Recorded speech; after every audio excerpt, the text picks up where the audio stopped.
வணக்கம் நலம் தானா வியூவர்ஸ். இன்னைக்கு செட்டிநாடு ஸ்டைல்ல பாசிப்பருப்பு பணியாரம் செய்ய போறோம். அதுக்கு பச்சரிசி, மாவு பச்சரிசி ஒரு பங்கு, ஒரு கப்பு எடுத்துக்குவோம். பாசி பயிறு 1/4 பங்கு. இது 4க்கு ஒரு பங்கு. இது 4 பங்கு அரிசின்னா ஒரு பங்கு பாசி பயிறு. இது அரிசி எவ்வளவு எடுத்திருக்கோமோ அது மாதிரி 2 பங்கு வெல்லம். இவ்வளவுதான் எடுத்துக்கிறோம். இது பச்சரிசிய ஒரு 2 மணி நேரம் நல்லா 2 தடவை கழுவிட்டு 2 மணி நேரம் ஊற வச்சு தண்ணிய வடிச்சிட்டு எப்படி ட்ரை மாவு அரைப்போம், அதிரசத்துக்கெல்லாம் அரைப்போமோ அது மாதிரி உணர வச்சுட்டு அந்த பவுடரா எடுத்து ரெடி பண்ணி வச்சுக்கணும். அதுக்கப்புறம் பாசி பருப்பை லேசா வறுத்துட்டு அதை நல்லா கொலையா வேக வச்சு மசிக்காம அப்படியே தண்ணிய மட்டும், தண்ணி இருந்தா அடிச்சுக்கணும், அப்படி இல்லாட்டி அந்த பாசி பருப்பை மட்டும் எடுத்துக்கணும். இப்ப அந்த மாவுல அந்த பாசி பருப்பு வெந்ததை எடுத்து இதுல கலக்கி வச்சிருக்கிறேன். இத கலக்கி வச்சுட்டு வெள்ளத்தையும் கொஞ்சமா ஒரு 1/2 டம்ளர், இதுல 1/2 பங்கு, இது 2 பங்கு, இது 1 கப்பு எடுத்தோம்னா 1/2 பங்கு தண்ணி ஊத்தி கல்லு கரையிற அளவுக்கு மட்டும், கட்டி இல்லாம கரையிற அளவுக்கு மட்டும் செஞ்சுக்கிட்டா போதும். அடியில கல்லு மண் இருந்ததுன்னா ஃபில்டர் பண்ணிடலாம். ஒரு சில பாகு வெள்ளத்துல கல்லு இல்லாம இருக்கும். அத பாகு மாதிரி கரைச்சு இந்த மாவு கலந்து வச்சிருக்கோம் இல்லையா, மாவும் அந்த பாசிப்பருப்பு வெந்ததும் ரொம்ப குழையணும்னு கூட அதாவது வெந்திருக்கணும், நல்லா வெந்திருக்கணும். அத மசிக்கணும்னு அவசியம் இல்ல. அதுல அந்த சக்கரை வெள்ளப்பாக அதுல ஊத்தி கலந்து எடுத்து வச்சுக்கணும். அவ்வளவுதான். இது ஏலக்காய் கூட இதுக்கு போடணும்னு அவசியம் கிடையாது. ஏன்னா இந்த பாசிப்பருப்பு பணியாரங்கிறதுனால அந்த பாசிப்பருப்பு டேஸ்ட் வாயில தென்படணுமா, அந்த ஸ்டைல இது அப்படியே செய்யறது. ஆனா இது என்ன செய்யணும்னா ஒரு நாள் முழுசும் புளிக்க வச்சிடலாம். இப்ப முத நாள் காலையில அரைச்சு வச்சுட்டோம்னா மறுநாள் காலையில செஞ்சோம்னா நல்லா இருக்கும்.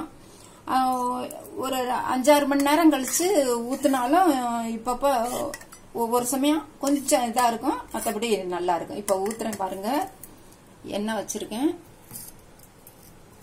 இது நல்ல ஒரு கெட்டி இட்லி மாவு பதத்துக்கு கரைச்சி வச்சுக்கணும்.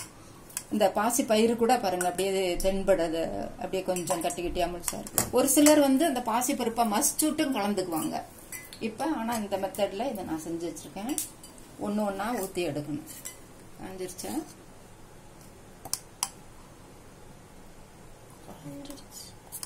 ஊத்தலாமா?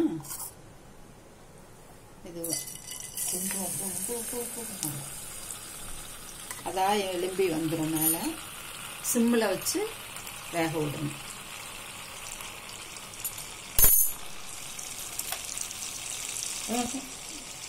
நீ அதெல்லாம் பண்ணாத, அதெல்லாம் செய்ய முடியாது.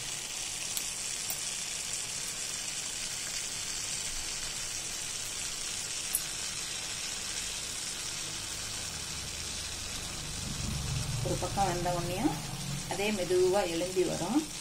அப்புறம் திருப்பி போட்டு ஏன்னா அரிசி மாவு வேகணும்.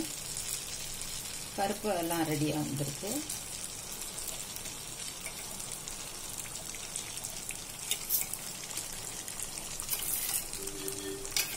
வரல.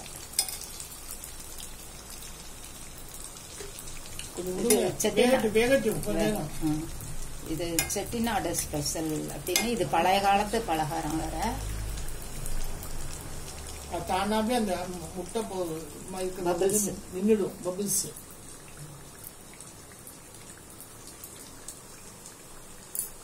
இந்த டிஷ்யூ பேப்பர் டேபிள்ல இருக்குது, ஒன்னு எடுத்துட்டு வராங்க. திருப்பி போட்டாச்சு பாருங்க, சூப்பரா வருது பாருங்க. மாவும் பாருங்க இன்னும் அழகா இருக்குது. அதுல பாருங்க பாசி பருப்பு தெரியுது பாருங்க, தீகண்டா ரொம்ப அழகா தெரியுது பாருங்க. கலரே பாருங்க, வெள்ளம் போட்டோன்னா வெள்ளை கலரே மாறிடுச்சு.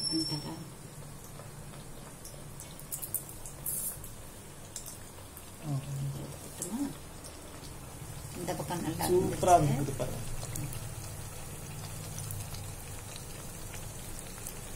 இந்த பபிள்ஸ் எல்லாம் இப்ப ரொம்ப கம்மி ஆயிடுச்சு பாருங்க. பபிள்ஸ் கம்மி ஆயிடுச்சு, வெந்துச்சு. இப்ப எடுக்கலாம். ஆக்சுவலா குழிப்பணியார கல்லுலயும் ஊத்தலாம்.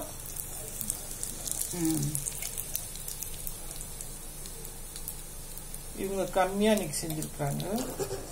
அருமையா உள்ளதான் மாவு. அதனால குழிப்பணியார கல் இல்லாம குட்டி சட்டிலே செஞ்சு வாங்கியிருக்காங்க. சின்ன கொஞ்சமா ஊத்து, இன்னும் கம்மியா ஊத்திடலாம். ஆனா ஆக்சுவலா இவ்வளவு பெருசுக்கு ஊற்றலாம், சின்னதாவே ஊத்தி போதுமா? ஊத்து ஊத்து, அவ்வளவுதான்.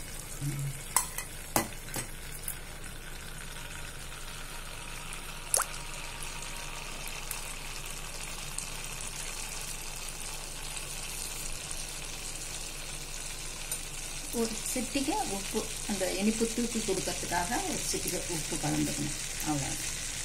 இது ஈஸியானது தான். வேற ஈவினிங் ஸ்நாக்ஸ்க்கு சாப்பிட நல்லா இருக்கும். இது இந்த பாருங்க சுடுது, நல்லா இருக்கு. அந்த பாசிப்பருப்பு சாப்பிடையில அந்த முழு பாசிப்பருப்பு கிரன்ச்சி, ஓரமெல்லாம் கிரன்ச்சியா இருக்கு.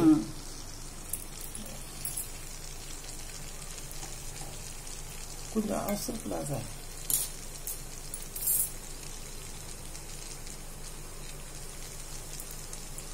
நீங்களும் இந்த மாதிரி செஞ்சு பாருங்க. ஹெல்த்தியான டிஷ்ஷு, பாசிப்பருப்பு டிஷ்ஷு. நீங்களும் செஞ்சு பார்த்துட்டு என்ஜாய் பண்ணுங்க. ரொம்ப நேரம் புளிக்க வைக்கலன்னா ஒரு 3-4 மணி நேரம் புளிக்க வச்சுட்டோம்னா கூட போதும். இப்பப்ப அப்படிதான் செய்யறாங்க கூட. நீங்களும் இது மாதிரி செஞ்சு பார்த்துட்டு ஃபீட்பேக் சொல்லுங்க. நலம் தானா சேனலுக்கு சப்ஸ்கிரைப் பண்ணுங்க, பெல் பட்டனை பிரஸ் பண்ணுங்க. தேங்க்யூ. வேற